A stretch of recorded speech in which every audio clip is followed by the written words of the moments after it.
Naaresto ang isang suspek sa kasong the Terrorism Prevention and Suppression Act of 2012 or yung Republic Act 10168 sa kanyang tirahan sa Barangay Irisan, Baguio City noong December 27, 2025, pasado 3:00 ng hapon. Siya ay inaresto ng mga operatiba ng Baguio City Police Office kasama ang mga iba pang Regional Intelligence Units at CIDG Field Units sa bisa ng warrant of arrest na inilabas ng Regional Trial Court, Branch 18, Batac, Ilocos Norte. Actually, bago pa man mailabas ang warrant of arrest, ang Baguio City Director na si Police Colonel Ruel Tagel ay aktibong nagmo-monitor sa paglabas ng warrant of arrest, pati na rin ang kinaroroonan ng suspek at nagbigay ng direktiba sa mga station commanders, particular sa Police Station 9, na maging vigilant and ensure the presence ng suspect sa kanyang tirahan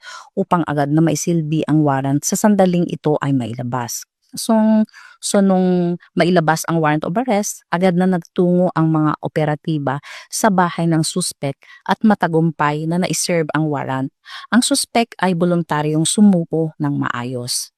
Ayon sa suspect, alam niya na may kasong naipila laban sa kanya at inaasahan na niyang mailalabas ang warrant of arrest.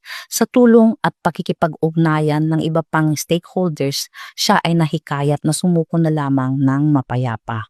Agad naman siyang nakapagpiyansa at siya ay temporaryong nakalaya.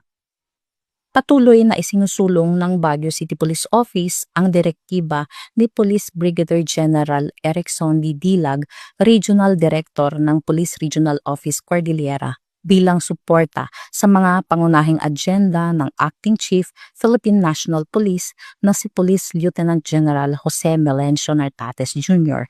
Kabilang dito ang patuloy na kampanya laban sa kriminalidad, illegal na droga, loose firearms at terorismo. Ito ay hindi lamang para panagutin ang lumalabag sa batas, kundi higit sa lahat upang maprotektahan ang kaligtasan at maayos na pamumuhay ng komunidad at masigurong nananatiling ligtas ang Baguio City.